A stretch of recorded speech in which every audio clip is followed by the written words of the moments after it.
privilege and opportunity po muli na makapagbahagi po ng salita po ng Diyos. Tandaan ko nga po nung first na nagsalita po tayo sa Pangasinan ay alam niyo po, wala po akong pinagsisisihan. Wala. Kasi kung alam mo naman yung totoo, bakit ka masasidetrack or bakit mawawalan ka ng confident? Kasi makita ho talaga natin kapag totoo ang iyong sinasabi at nasa katotohanan, tandaan po ninyo maraming magagalit. At hindi lang ang galit, talagang nandoon yung personal. Nagiging personalan ang dating. Offensive ang dating. Kaya salamat po talaga dahil inabot kami ng Panginoon. Tayong lahat, inabot tayo ng Panginoon. Maging ang Gloryland Church. Kasi kung hindi talaga inabot ng Panginoon ang Gloryland Church, nasaan kami ngayon? Ano pa rin yung doctrine namin? Ano pa rin yung duties and aming practices?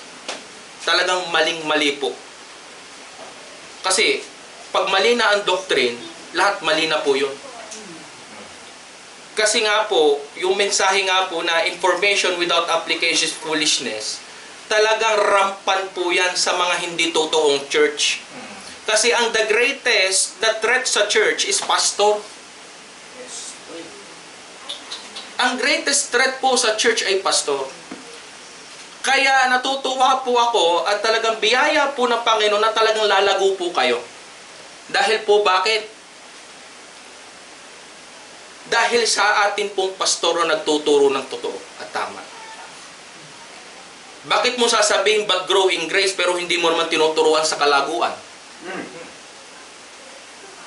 Marami nagtuturo ng ganyan. But grow in grace, mga kapatid. Amen? Amen. Nagtuturo ba ng kalaguan? Nagtuturo ba na ma-extend or madagdagan ang dunong ng mga membro para maging tama ang paglilingkod nila sa Panginoon? Kaya nagpapasalamat po tayo at maging kami man na Gloryland Church. Dahil wala na pong ibang magka-fellowship, tayo na lang ho. Sinasabi ko ho sa inyo marami ho kami. Oo, talagang sabi nga po kanina sa ating pag-aaral, bagamat sa pagiging laman or makalaman, expression sa external emotion nangyari sa Gloryland Church, parang hindi maganda. Parang hindi maganda. Hindi mga talaga maganda. Nakakalungkot. Pero kung titingnan mo yung ginawa ng Diyos sa church, you count it all joy. Masaya. Kasi, bakit? Kami ho ngayon, nagre-range kami ng 40 attendance. Yun nyo ho yan, na-split na. Pero nag-ano pa rin po kami, marami pa rin po tayo. At marami pa rin nadadagdagan. At meron po tayong candidate for baptism. At marami po tayong mga extended na mga Bible studies. Talagang masaya ang fellowship, masaya ang paglilingkod, nandoon ang init ng pagsamba at pagpupuri sa Panginoon sapagkat inabot tayo ng Diyos sa tamang katuruan at doktrina. Kasi nga po, marami nga ang bahagi po ng pagtuturo ko po sa Gloryland Church, sabi ko, at ang sabi din po ng Biblia, hindi po biro na tayo piliin ng Diyos. Hindi ho basta-basta. Bagamat natutuwa tayo, inabot tayo, pinili tayo, hinirang tayo, iniligtas tayo before the foundation of the world, and then ano ngayon? Ano naman yung galawan natin? Ano naman yung maging pamumuhay natin? Oo nga, alam naman natin yan. Right and doctrine. Pero yung service and practices, papaano? Kasi maraming mga churches po ang ganyan. Nagiging shallow ang paglilingkod dahil naka-intern sa kanilang isip na tama naman ang nasagap nilang doktrina. So wala na silang gagawin. Dahil lumalago naman po kami sa pananampalataya. Di po ba? Sabi kahapon, Dahil lumalago naman po kami. Nagsimula po kami na ganito po. Tinuruan kami ng aming pastor ng bata pa. Maaring sabihin ko rin dahil ang ama ko'y pastor. Dahil naturuan ako nung maliit pa. Then lumalago po ako sa church. So okay na po yun. Ligtas na po ako. Kahit hindi ko na bigyan ng halaga ang pag-aaral ng salita ng Diyos. Kahit hindi ko nagampanan ito. At least ligtas na ako. Hindi po yun ang hinahanap ng Biblia. Hindi po yun ang itinuturo sa atin ng Panginoon. Kaya po, atin pong maging hamon po ngayong pong umaga sa Ephesians chapter 4. Salamat po sa mga materials. Salamat po sa dunong na ibinigay po ng ating Panginoon. Salamat po sa mga pastor na nagtuturo po ng tama at totoo. Salamat po sa pag-aaral na ibinibigay po sa atin ng ating Panginoon in Ephesians chapter 4 verse 12. Sabi po dyan, for the equipping of the saints, for the work of the ministry, for the edifying of the body of Christ, till we all come to the unity of the faith and of the knowledge of the Son of God, to a perfect man, to the measure of the stature of the fullness of Christ, that we should no longer be children, tossed to and fro and carried about with every wind of doctrine, by the trickery of men. Yan nga po nangyari kanina. Opo. And in the cunning craftiness of deceitful plotting, but speaking the truth in love, may grow up in all things into Him who is the head, Christ, from whom the whole body, joined and knit together by what every joint supplies, according to the effective working by which every part does its share, causes growth of the body for the edifying of itself in love. Ang pag-aaralan po natin is building of the body of Christ. Building of the body of Christ. Tayo po muna ay manalangin na maraming Diyos. Salamat po. Kami po ay nagsama-sama po ngayon pong umaga upang kayo po ay aming papurihan, sambahin sa Espiritu at sa katotohanan. Pagpalain niyo po, O Diyos, ang pag-aaral po namin. Bigyan niyo po kami ng karunungan. Ang banal na Espiritu po, ang siyang kumilos po at magmanifest po sa amin. Na ito po, Panginoon, ay hindi lamang po namin marinig, kundi may apply po namin sa aming pong buhay. Panginoon, ang nagsasalita po ngayong umaga, ako po'y kulang pa sa karunungan. Ako'y kulang pa po sa dunong. Pero sana, Panginoon, kami po'y humihingi po ng karunungan po na nagmumula po sa inyo. Patawad po, Ama, sa mga pagkukulang at pagkakasala. In Jesus' name we pray. Amen. For the equipping of the saints. Kaya makikita po natin dito, lagi ko pong nire-review, what is the church? Or what is church? Or what is the body? Kasi ang ating topic, building of the body of Christ. The body is the metaphor of the church. Tayo po. Ano po? And what is church? The church is the representative of the believers here on earth. Kaya, paano nagsimula ang church? It begins with Ephesians chapter 1 verse 4. As He had chosen us in Him before the foundation of the world. And John chapter 6 verse 44, that no man, sa mga pinili ng Panginoon, that no man pluck them out in God's hand. Na wala nang sino mamahakaagaw o wala nang mahuhulog sa kamay ng Diyos. At kailangan maging confident po tayo doon. Hindi dapat nawawala po yun sa atin. At noong sinabi ng Panginoon that no man shall pluck them out in God's hand, saan naman ito inilagay ng Diyos? In Matthew chapter 16 verse 18, sa church, which is ecclesia. Kaya makikita po natin, ang pinahalagahan po ng Panginoong Kristo ang church. Dahil ang church po, love na love po yan ng Panginoon. Binigyang espesyal ng Panginoon po yan. Noon pa, before the foundation, ay may nakalaan ng church. At walang iba kundi po tayo yan. The church will not appoint it to God's wrath. Tandaan po natin yan. Kaya makita po natin sa church, yan ay nakasama din sa will be raptured. The church is the living organism. And nandoon yung breathing and moving. Karamihan lang po, kung bakit titingnan po natin yung verse 12, for the equipping of the saints, kung bakit marami ang hindi na-equip na mga kaanib ng simbahan dahil nakakabit lamang naman sila sa organisasyon pero hindi naman nakakabit sa living organism. Dumidepende sa pangalan ng simbahan, dumidepende sa pagiging kaanib ng simbahan, pero hindi nagkakaroon ng the word na equip. Kumbaga, simba-uwi. Simba-uwi. Parang cake occasion lamang pupunta. Kung kailan maraming pagkain, saka pupunta. Kung kailan may mahalaga at magandang gathering, saka pupunta. Paano ka mai-equip? Ay sa pagkakaroon ng equip, tala nyo, buhat kanina, pagdating ho natin, masasabi nyo po ba na equip na tayo? Nagpapatuloy na ma-equip. Dahil bakit? Ay karunungan ng Panginoon ang ating inaaral. Ito po'y karunungan ng Panginoon sa atin. At napakarami na agad nating natutunan. At natututo po tayo sa pag-aaral. Dahil bakit? May nagtuturo sa atin. Hindi lahat nagtuturo ay tama.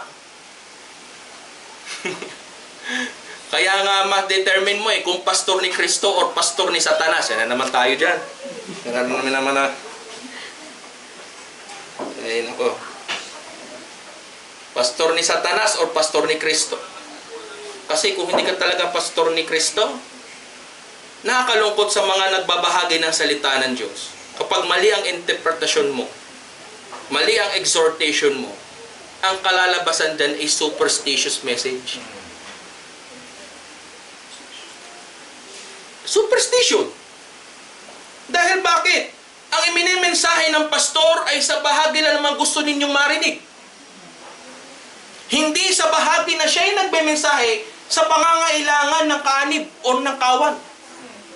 Kaya po bawat pagtayo ko po dito sa pulpito, ang akin pong laging isinasabuhay ay kung ano yung maibabahagi na karunungan sa mga nakikinig. At napakadelikado po namin. Bakit? Kapag hindi talaga kami nag-aalis, ini-encourage kami ng aming pong pastor na talagang mag-aral ka, Pastor Jeremiah, maging wide reader ka. Pag-aralan mo ang grammar, mag-aral ka ng Hebrew, Greek, and Aramaic. Sapagkat ayaw ko po na ang tungkuling ito rin yung babagsak sa akin. Ayaw ko po na ako'y maging bula ang propeta, bula ang pastor. Kaya nagpapasalamat po ko sa Panginoon. Dahil bakit? Hindi naman talaga ako rapat dapat eh. Kabata ko pa eh. Oo. Mukha lang 39. 29 po ako ngayon, mukha lang 39. Napakabata ko pa ho mga kapatid. Napakabata pa namin ni Pastor John. At marami pang mangyayari sa amin. Kaya count it all joy. Ay sabi mo, mag-aasawa na rin po ako. Oo, kaya sabi ni Sister Rochelle kanina, may mga hindi pagkakaintindihan. Kung kailan naman araw ng linggo, saka naman hindi nagkakaintindihan. Kaya pag-focus ka sa mensahe, may mga iniisip kang problema. So, is an encouragement, count it all joy. Kaya makita po natin dito kung bakit hindi nga nai-equip. Sobrang panatiko sa pagiging kaanib ng relihiyon. Dahil ang pinahahalagahan nila ang relihiyon. Ang pinahahalagahan nila yung pastor or yung leader nila na nagtuturo sa kanila, mas loyal sila dun sa leader nila kaysa sa Panginoon. Kaya makikita po natin dito kung bakit hindi rin nai-equip, hindi rin nagtuturo ang pastor pagdating sa breathing ng church. Ang breathing is mission work. Hindi lahat involved sa mission work. Hindi lahat nagbabahagi ng gospel of salvation. Kaya mga kapatid, pag tayo'y naturuan ng ating pastor, wag lahat nating iasa sa kanya.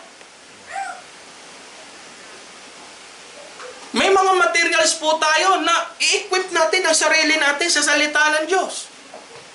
Pag sinabing growing grace, ikaw yun. Individual po yun. Na sinasabihan, bagamat church, individual po, hindi ibig sabihin, but growing grace, bahala na ang pastor sa ating magpalago. At wala tayong gagawin para sa ating sarili. Hindi lahat involved sa mission work. Kaya nakakalungkot po sa mga bagay na yan. Kaya testimony ni Sister kanina, salamat sa karunungan. Salamat sa pag-unawa. Paano nga naman magiging involved sa mission work? Hindi niya naiintindihan ang salita ng Diyos. Kaya yung understanding and applying the Bible, may discrepancy talaga eh. Kapag hindi talaga ikaw binigyan ng Panginoon ng karunungan, at hindi talaga mangungusap sa iyo ang Panginoon pagdating sa salita, hindi mo talaga maiintindihan. Hindi mo talaga maiintindihan. Basa ka ng basa, hindi mo talaga maiintindihan. Kasi dalawa ang nagbabasa. Dalawa ang nakikinig. Isa'y ligtas at ang isa'y hindi ligtas. Dalawa rin ang nangangaral. Isa'y ligtas, hindi ligtas. Hindi nga involved sa mission work, pero involved naman sa compromising. Naikipag-compromise naman. Kaya yung amin pong galawan noon, naku, inyo pong siguro mas mahala pa ho kami dito kay Brother Eli. Soriano.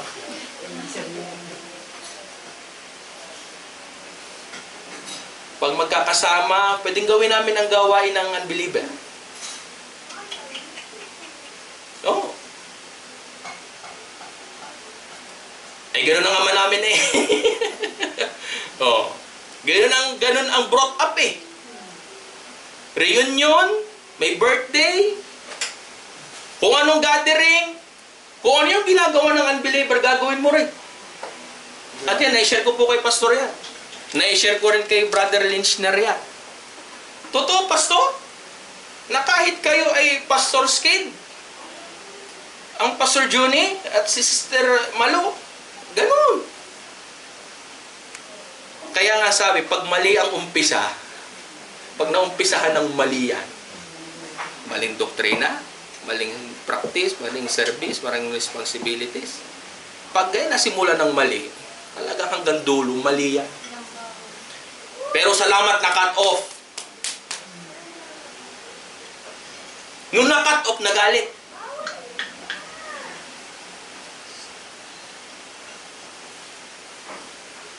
Anong dahilan? Ayaw ba nila na nabago?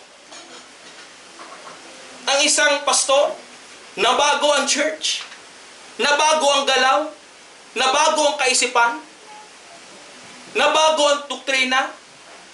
Nabago ang katotohanan? Kaya tingin, pag sinabing nabago ang doktrina, kulto agad eh. Kaya yan po ang ano namin.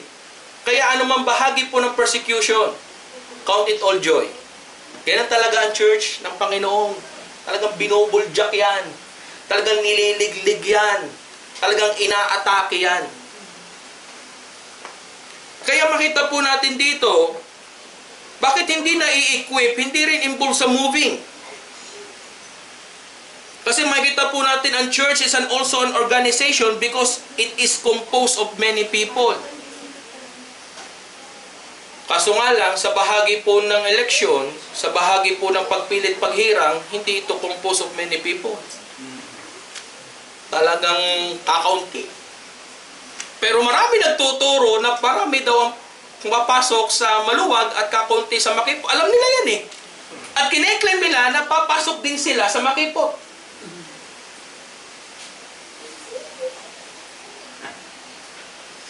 Marami. O, napakinggan natin kanina. Sinight niya yon. Alam din niya yon. Kaya mahirap din eh. Kung sino pa yung mga talagang hindi ligtas, talagang maraming alam sa Biblia. Kaya mas mag-ingat po tayo. Kaya makita po natin dito, what is church? I will build my church na sinasabing I, it is a first person. Yan, nag-grammar na rin ako. Kaya, salamat sa mga material. Nakaka-proud din dahil nakakagamit din ng grammar. Wala naman yan sa amin. Ba't pa namin pag-aaralan yan? May Tagalog na. Sige, natin. Ba't pa namin pag-aaralan pa yung grammar na yan? May Biblia na. May translation na. Ba't pa namin pagsisikapang aralin nga? May tama nga. May tama naman pero tatamaan ka talaga Kasi makikita nga naman natin, pag binasa natin ang Biblia, wala naman talagang paliwanag to Wala. Kasi ang translation, kasi sa pag-aaral, ay tinranslate para lamang sa reading. Para lamang sa reading. Ang ginawa, binasa, nilagyan ng paliwanag. At yung nagpaliwanag na yun, kinopya din na nakikinig at minensahe din sa kanyang pasabasa. Kaya ang mensahe hindi galing sa Panginoon. Ang mensahe ay galing doon sa pastor. Na iminensahe ng pastor. Kaya, ang dating sa amin, dumaan ang 36 na taon, ang mensahe ay pasa-pasa. Kaya ang brought up, ganun. Nakita niyo na aming kung may sequence of salvation, may sequence of message. Totoo po yan. May sequence din. Dahil, yun ang napakinggan Dahil ika nga, nag-aral naman yun. Naipangaral sa maraming mga pastor, kaya may mga mission conference. Di ba? Kayo po ba'y nakadalo na sa mga conferences? Hindi pa. Hindi man uso dito yun Kami, may missions conference. Kaya makikita po natin, talagang napakapalad po ng church na to. Dahil ito rin po ang ginamit sa Gloryland Church. At dahil po yan sa biyaya ng Panginoon. I will build my church is first person singular. Kasi sino ba talaga ang founder? Sino ba talaga ang tunay na church? Sino ba talaga nag-build ng church? Maraming nagke-claim na si John the Baptist. Bakit mo lalagyan ng denomination si Kristo? Because he was looking for the Baptist preacher. Ay kaya siya nagpabautismo kay John. Gusto ni Kristo na siya maging Baptist.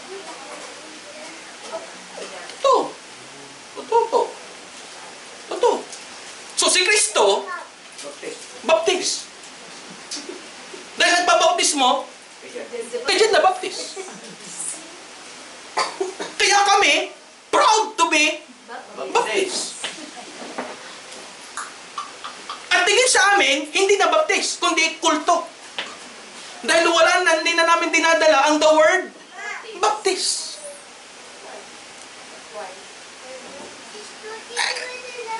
Paano yun?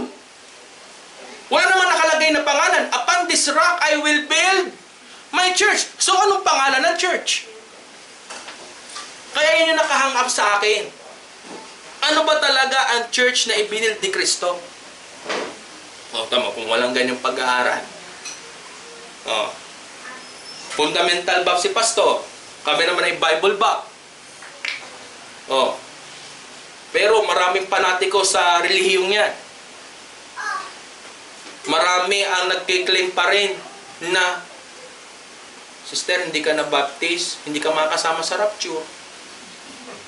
Kasi naniniwala tayong Baptist bride. Baptist ang ira-rapture.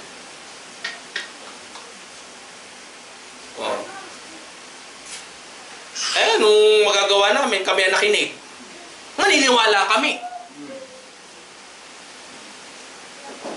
At dahil sa maling katuruan, sama-sama, magkakaayos ang fellowship. Maayos, sama-sama. Sama-sama saan? Sa mali. Nung ma-isolate kami, yan na. Pinagsisisihan ba namin? Hindi. Bakit? Ay naabot kami ng katotohanan eh. Ba't namin hindi pa namin paninig? Kaya nga courageous conviction. Manindigan.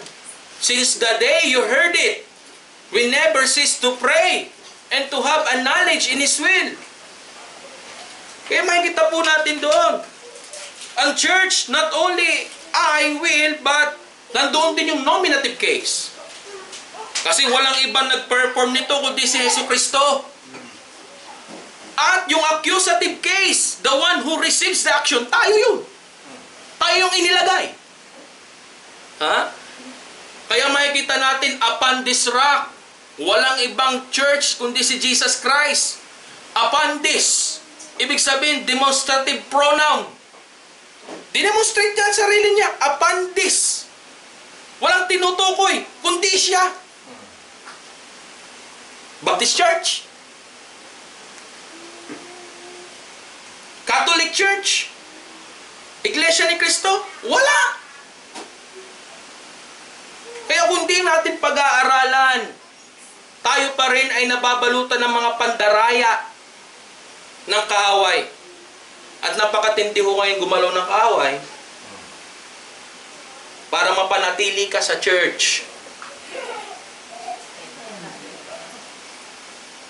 Pag alis nyo ho, bibigyan ko ho kayo ng tigda 2,000. Basta't manatili lang kayo dito. Amen? Alam nga mga organisasyon, pera-pera na lang ho yan. Ini-emphasize ang giving. Ini-emphasize ang tithing. Bakit hindi mo emphasize ang doctrine para malaman nila kung ano pangangailangan ng church? Dahil ang pinakapundasyon po natin bilang tayo'y kaanib ng body, ang pinakapundasyon natin ay doctrine. Wala na hong iba. Kapara tayong bahay, ang pinakamahirap na gawin sa isang bahay o magtatayo ng bahay ay ano? Pundasyon. Milyon agad ang magagastos mo, pundasyon pa lang. Ayan ang hinahanap sa atin ng Panginoon. Yung pundasyon natin. Kaya may sasabi dito, para hindi tayo matos to and fro in every wind of doctrine. Kaya yan yung primary duties ng church leaders to guard the flock. Oho. Tingnan nyo, may mga pumasok. Ay, kung ang pastor ay walang... Ano mangyayari? Ay, may mga bala ho yung mga yan. May mga bala ho yan. Kaya tayo magbala din. Kung meron kayong Armalite dyan, AK-47 or ano man, 45. Ang tinutukoy ko ito. Ang Biblia. Ang salita ng Diyos. Ano po? Bilang tayo po'y kabahagi ng katawan ni Kristo, ang nais ng Diyos sa kanyang church ay nandoon po ang kalaguan.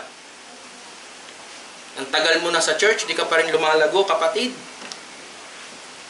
Oo. Bonsai ka pa rin. Kaya sabi ng Bible, desire a sincere milk of the word. Abay, gumatas ka na ng gumatas Oo, pero may gatas na pang matanda. Oo. Ano yung mga panggatas na pang matanda? Ensure. O ensure. Hindi mo pwedeng inumin yan ng baby or natin. O ewan ko, hindi kayo umiinom ng ganyan. Kasi ang iniinom nyo, pie water. O, parang pag umiinom na kayo ng ganyan, hindi nyo tanggap na kayo umiidad. Diba? Lalo na po tayo na kanyang mga pinilit hinirang. Hinahanapan ng Diyos ang kalaguan. Kaya may nagtanong po sa akin, di ba, Pastor?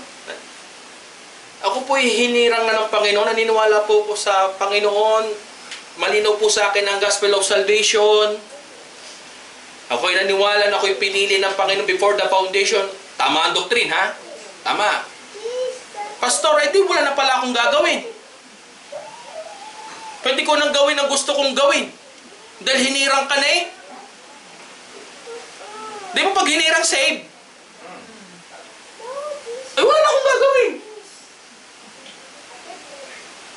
Kasi save ka na eh.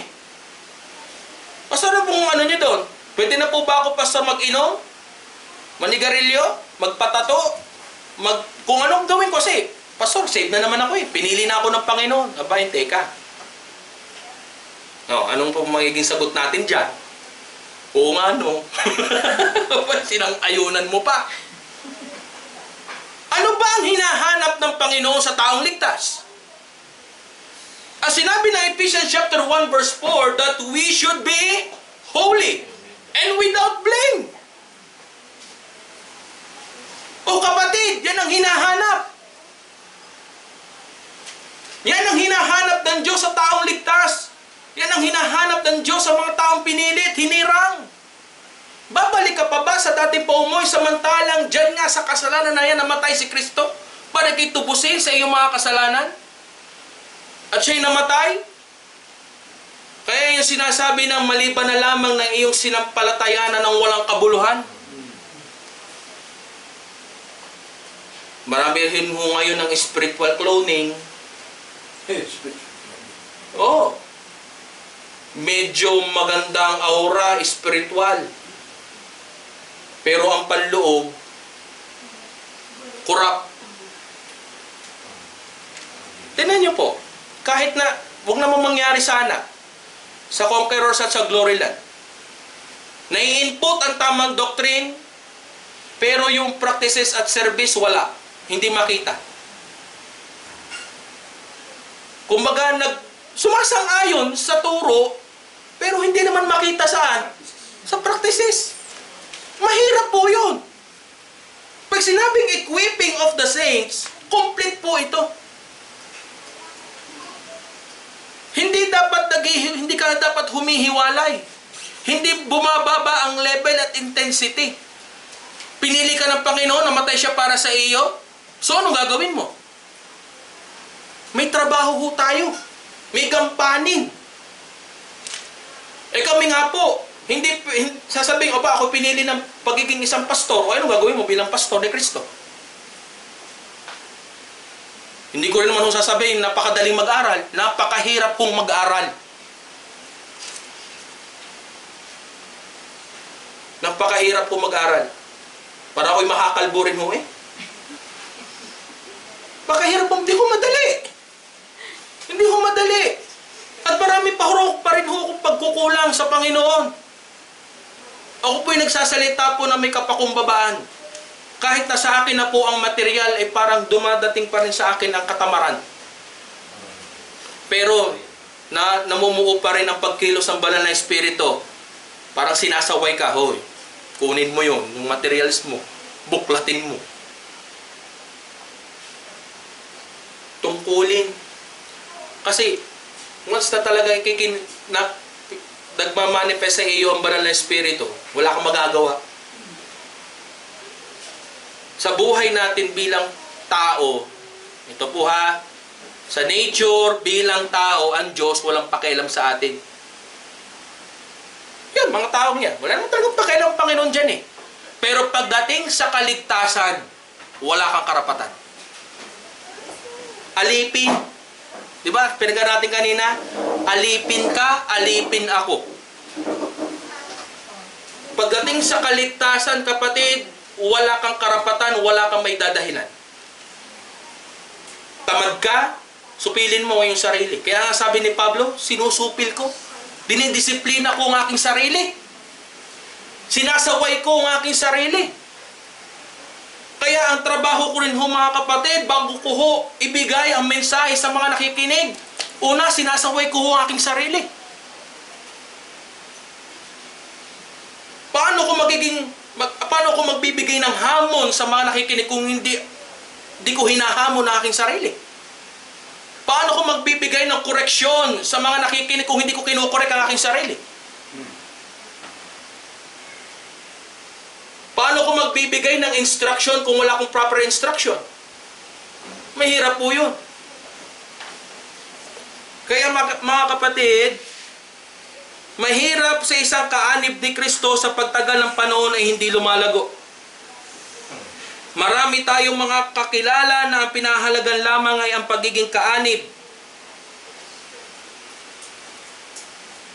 pero hindi kaanib kay Kristo. Kasi po, nang tayo inabot ng Diyos, dapat ang gawin po natin at ang nais ng Diyos sa atin ay magkaroon tayo ng intimate relationship. Yun bang closeness? Yun bang familiarity na tinatawag? Kaya nga sabi ni Pablo sa Philippians chapter 3, that I may know Him and the power of His resurrection. Ang sinabi ng I may know Him na higit ko pa siyang makilala. It is a continuous action, mga kapatid. Paano mo na higit na gusto mong makilala ang Panginoon? Sa kanyang mga salita. Maaaring kilala mo siya sa pangalan, pero wala talagang matibay at maayos at magkaroon ng intimate na relasyon talaga sa Kanya. Iba yung kakilala mo lang. Iba yung kakilala mo lang. Pero wala ka naman talagang matibay na ugnayan. Kaya nga, nakakalungkot po sa mga tao na may Diyos sa kanilang mga bibig, pero wala ho dito. May tinatawag silang Panginoon at Diyos, pero wala dito. Maaaring gumagalaw tayo at nakikipagsabayan tayo sa mga kapatid natin sa Panginoon, pero wala naman talaga dito.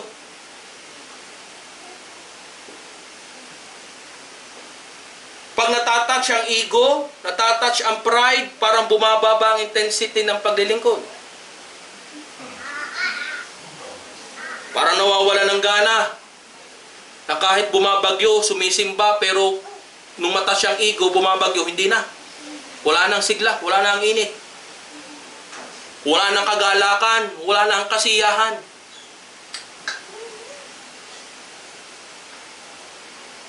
Ayaw ba natin ng koreksyon? Ayaw ba natin ng instruction? Ako, pag ako'y nakikinig ho dyan kanina, ang hinahanap ko talaga kung saan ako matututo. Kung saan bahagi ko may tatama pa ang sarili ko. Kasi ayaw ko lumabas sa simbahang ito na ganun pa rin ako. Anong saysay ng pagsambat pakikinig mo sa pastor kung wala kang binabago sa sarili mo? Ganun ka pa rin, kapatid. Wala kang desisyon. Ang hinahanap ko kung saan ko may tatama ang sarili ko. Dahil ako'y nasa katawang lupa, nagkakasala pa rin ako. Ang hinahanap ko yung bahagi na mula. Lunes na naman ho bukas. Napakabilis ho ng araw. Napaka-busy ho natin. Nagtatrabaho ho tayo, naghahanap buhay. Ganun pa rin ang ating buhay. Yun ho ating lagi ho na once na po kayo nasa ito, buhat nung inabot tayo ng Panginoon, ito na ho hinahanap ko. Kung saan may tatama ang aking buhay. Kung saan ako lalago. Mga bahagi na napagkukulang ko noon. Ano yung mga bahagi na may tatama sa bahagi ng pag-angaral ng salita ng Diyos na ginagamit ang ating pastor. Kaya hindi tayo lumalago. Kaya pasalamat kung natatamaan tayo. Kasi kung nakakaramdam ka ng ikay tinatamaan, may dapat na itama sa iyo. Kundi tatamaan ka. Tama po ba? Oh. Hindi natin pwedeng iilag ang sarili natin sa salita ng Diyos. Ano yun? Nandito tayo sa kawan? Nandito tayo sa body ng Panginoon? Ang mangyayari, parang ang Panginoon ang mag-a-adjust sa atin?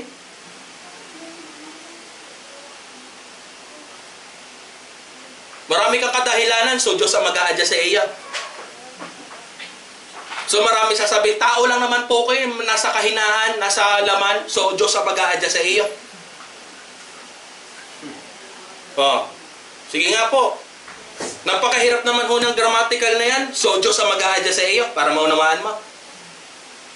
Hihingi ka ng karunungan pero wala kang gagawin. Oh.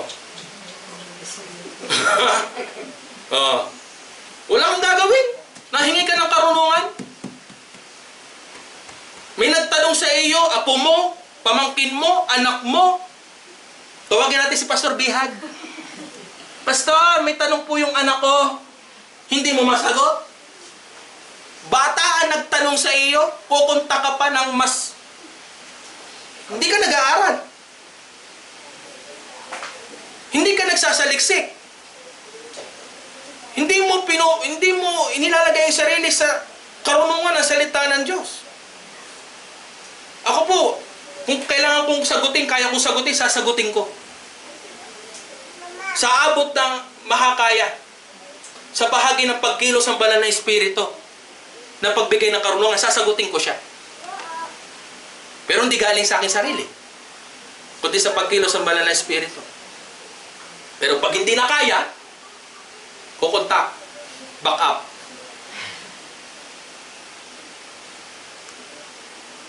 Reminder po ito sa atin, ano po? Okay? Tayo ay nakakabit sa church na dapat naging functional. Pag sinabing equipping of the saints, dapat functional tayo. Maging kagamit-gamit. Pero mo, hindi ka naman soul winner. Hindi ka naman nasama sa mga gathering. Pero bakit bigla kang sumama? Ha? May Bible study mamaya, dati hindi ka sumasama, ngayon sumama ka, anong dahilan? Dahil maganda ang bahay na pupuntahan? Bagay yun o yun. Dahil alam mo, ang pamilyang pupuntahan, mayaman, kaya ka sasama, uy, pampabigat ka lang sa sasakyan, huwag ka nang sumama. Tapos magpapahatid sundo ka pa, pampabigat ka lamang. Masarap ang pagkain. Bumaba ka na. Huwag ka na sumama. Meron mga bagay sa church, may mga membro talaga na nagpapabigat. Bagamat mabigat ang timbang, sa galawan, meron talaga nagpapabigat. Sa amin, sa church, sa nangyari sa Gloryland Church, wala na kaming hinihila. Lahat nagiging functional. Pag-aaral tuwing Wednesday, ang dami ho namin. Akala nyo galang po si pastor lamang ngayon yung nakikita. Madami ho kami. Aapat lang kami natira. Pero ngayon, maabot ho kami ng 15. Kung gusto nyo hong pumunta ho kayo. Madadagdagan ho tayo. Ba? Masaya hong sama-sama tayo nag-aaral. Wala naman tayong ibang layunin eh. Oo. Maaaring talagang may pampabigat. Pero it is an encouragement po. Kasi laman pa tayo eh. Maaaring dumating nga na hindi inaasahan. Di ba? Kahit sa problema, may mga dumadating. Kahit sa loob ng church, may nangyayari na hindi inaasahang pangyayari. Nakakala mo nakaabot na talaga sa katotohanan pero hindi pa pala. Kaya sabi ko, ang panalangin ko sa Panginoon, Panginoon, wag lang akong hanggang pasimula lang. Mag-iisang taon na po ako sa October sa pag-aaral. Sabi ko, Panginoon, wag lang akong hanggang 1 taon. Sana, Panginoon, habang buhay po ito. Kala, di ba may nakakilala kayong ganyan? Galing-galing. Kilala niyo yun. Di ba? Kung makasabat sa mga discussion, talagang kala mo totoo. Ayoko ho ng ganun. Yung pala'y bumaliktad. O blind item po yan. Sino yun? Sino yun? Basta. Sino yun? Di ko alam. Bahala ho kayo. Di ko nagme-mention. Akala mo totoo. Akala mo kung mag-react or mag-comment or magbigay ng another na paliwanag, akala mo totoo. Hindi ho tayo pakunwari po dito. Hindi ho tayo kagaya ng mga sinagog or mga Pharisees and Sadducees o mga hypocrites.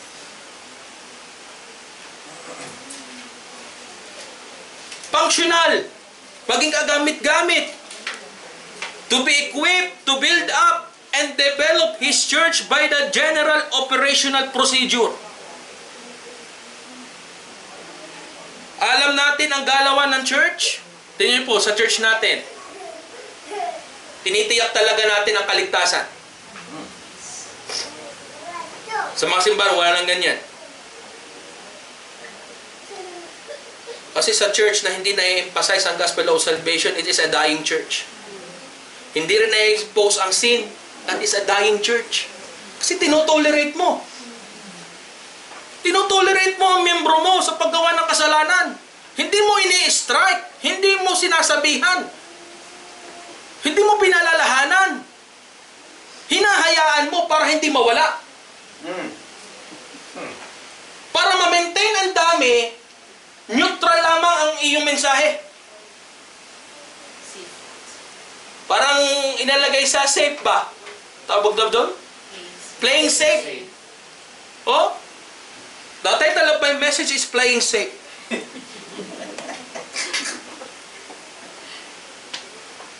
Playing safe. Eh ano pa ba? Kaya nga reliyon eh. Daisy-daimonia. Reliyon, tradition, superstition. Dadami talaga ang membro mo niyan. Kung ito'y magiging maluwag sa pagtuturo at pangangaral, dadami tayo. Subukan lang natin. Pero i-maintain mo ang church sa tamang turo at doktrina, pabuwas tayo. Pero alam ko, hindi na. Mga totoo na eh. Sana, tiyakin. Hindi pwedeng mag-declare ang pastor na save ka na. Pinili ka na ng Diyos. Abay, ikaw yan. Personal mo yan. Oh. Hindi pwedeng mag-declare ang pastor ng ganyan. Totoo na tayo eh. Aba, tiyakin. We're almost. Sabi na nga na, we're almost in the truth. We're almost. Abay, almost. Wala pa rin kasiguraduhan. Inaalam natin at tinitiyak ang kaligtasan, inaalam natin ang galawan ng church. Nagkakaroon tayo ng isang layunin, iisang espiritu, iisang takbo ng ministeryo, iisang paglilingkod at iisang Panginoon. Yung pattern ng church, nandoon. Kaya ini-encourage tayo na Apostle Paul, it is God's progressive plan for His church. Nandoon yung equipping, nandoon yung serving, and to building up. Punta tayo doon sa the word na equip. Basahin uli natin. You have 10 minutes. Sige lang po, Pastor. At para, kaya maganda yung maikli, nai-invite uli. Nai-invite uli. So ito'y puputulin ko, itutuloy ko uli sa ano, ha? Okay po. So, ako po'y natutuwa dahil kung hindi nga naman na karunungan ng Panginoon, ba, ako mimiha-miha po dito. Nakikinig po ang ating mentor, baka po'y harangin o parahin. Oy, mali na yung tinuturo, malis ka na dyan. Totoo po yun. Totoo po yun. Malis ka na dyan, Pastor. Mag-uusap tayo mamaya. Kaya, ako hindi ho nakatulog kagabi ng maayos. Dahil pag higa ko, ang isip ko pa rin nasaan. Kaya sa biyahe, ako'y harok. Kaya pasensya na po ha. Ako'y harok po kanina. So wala talaga akong maayos na tulog. Hindi ko biro ito eh. Ako, hindi ko biro ito. Napakahirap po nito. Pero mahirap bilang tao. Pero, nandyan ang banal na espiritu. Lahat naman ay mahirap. Ano ba, madali dito sa lupa? Ha? Nasa Panginoon ka man at wala, mahirap? Mahirap. Napakahirap maging mahirap. Oh? Oh. Lahat naman eh, mararanasan. Pero iba ang guided ng banal na espiritu. Oho. Walang ibang nagpapakait, sasabihin mong mahirap, ba't mo nagagawa ang mga bagay na parang imposible mong magawa? Di ba may mga ganyan sa ministry? Hindi ko akalain na makakapag-share ako ng gospel of salvation. May mga ganyan po na cases. Hindi ko po akalain, pastor, na makapag-Bible study po ako sa pamilyang yon. Hindi ko po akalain, pastor, na makakapag-invite po ako. Equipping nga eh. Equipping, the first task within God's design is for the evangelists and pastor and teachers to be properly equipped. Sa amin naman po yun. To equipping the saints means for all those set apart to God by salvation. Kaya mahirap sa isang miyembro kung bakit hindi nagiging equipped dahil hindi nabubuhay sa kabanalan. Kaya pag sinabing saints, namumuhay sa kabanalan po ito. Hindi nabubuhay ayon sa laman. Alam niyo po ba nabubuhay sa laman? Kaawayan ng Diyos.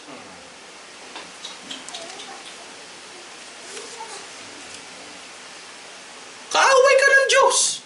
Kaaway tayo ng Diyos kapag namumuhay sa laman.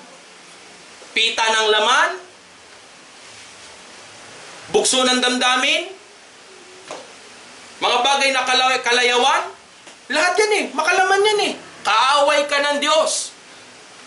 Ang makalamang pag-iisip, hindi lamang nabubuhay sa laman, kundi meron ding makalaman na pag-iisip. Isa rin po yan sa kaaway ng Diyos. Alam niyo po ba ang isip ka, hindi natin nakikita dahil may banal na espiritu, nati-discern natin. Parang, sister, may problema. Di po, okay lang po, pastor. Hindi, may problema. Marunong ka pa sa Holy Spirit. Problema, kahit ito'y isang lihim, kahit ito'y hindi nakikita, meron bang nakikitang kaisipan? Wala naman di ba? Kahit ito'y hindi lantad, ito'y kalaban po ng kabanalan. Kalaban po ito ng kabanalan. Ang makalamang pamumuhay at pag-iisip ay kalaban ng kabanalan. Na hindi mo namamalayan na ikaw ay sumasalungat sa Diyos. Kasi napakadaling sabihin na we are the saints or equipping of the saints. Pero tunay ba na ikaw ay saints? Ikaw ba'y tunay na ligtas? Ikaw ba'y namumuhay sa Espiritu? Namumuhay sa or hindi namumuhay sa Espiritu? Pero nung verse ang nabubuhay sa laman ay hindi nakakalugod sa Diyos. Diba? Ang hinahanap at plano ng Diyos sa atin para tayo ay maging equipped ay mamuhay sa kabanalan. Ano pang oras na? 12:00 na. Sige po. Kaya paano po ba maging equipped? Ano po? Biblisan ko na po. It begins with knowledge and understanding. Una saan? Gospel of salvation. Pinaka-bottom line po natin yan. Para maging equipped. Gospel of salvation. Tignan niyo po. Sabi ko nga, napakatindi ng doktrinang ito. Nag-usap kami ni Sister Nita nung Sabado. Bakit, Pastor? Ang tagal na nating hawak ng Biblia. Bakit ngayon lang natin nakita ito? King James din naman ang ginagamit natin po, di ba?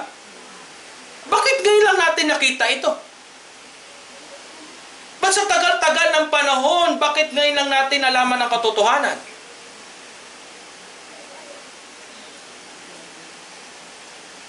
Yun ang tanong, yun ang parehas na tanong namin ni Sister Nita. Ang tagal na pinaglaruan ng jablot kaaway. Kaya nga sa kaligtasan may right time eh. May right place. May pagkakataon. Napakapalad ko rin po dahil bata pa naman ako ngayon. Bata pa. Mukha lang 39. Ay naabot ng Panginoon. Ginagamit. Ako ay pastor na eh. Nagpapastor na po ako with 5 years na po ako nagpapastor. Imagine mo yung unang 4 na taon. Kung nasaan ako, pastor ka pero may ginagawa kang hindi maganda. Sabi ko nga, oo nga no.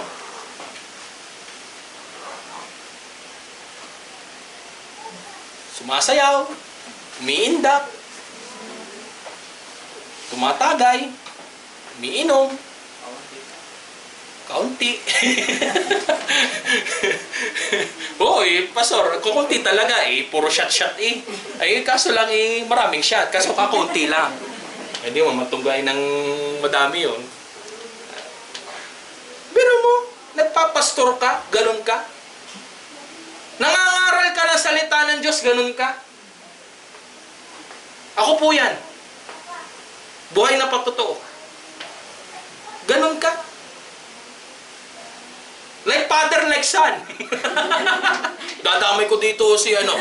Bakit ako lang? Ikaw mentor ko eh. Aray. Yes! Kita nga ni Pastor eh. Oh, may mga naalala kaming videos and picture. Naalala namin yun. Oh. Kung gaano kagaling sumayo ng ating pastor, ganoon ding sumayaw. Oh. Lahat po yan patotoo.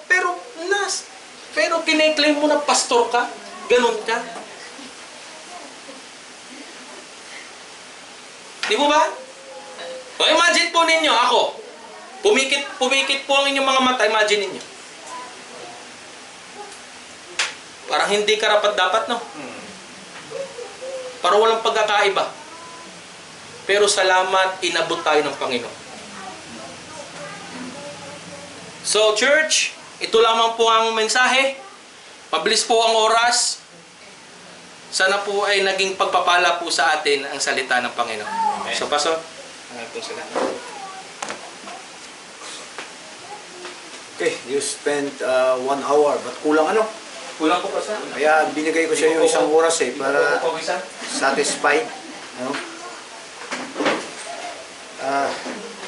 Hindi baling mahabang oras, busog ka. Ang ayaw ko sa lahat, yung mahabang oras, wala kwenta. Talagang,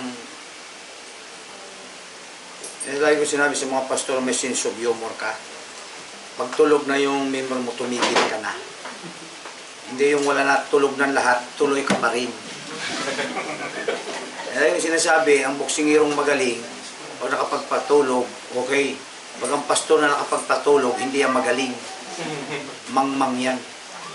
Isipin, lalo niyo yung 10 utos, dadagdagan mo pa.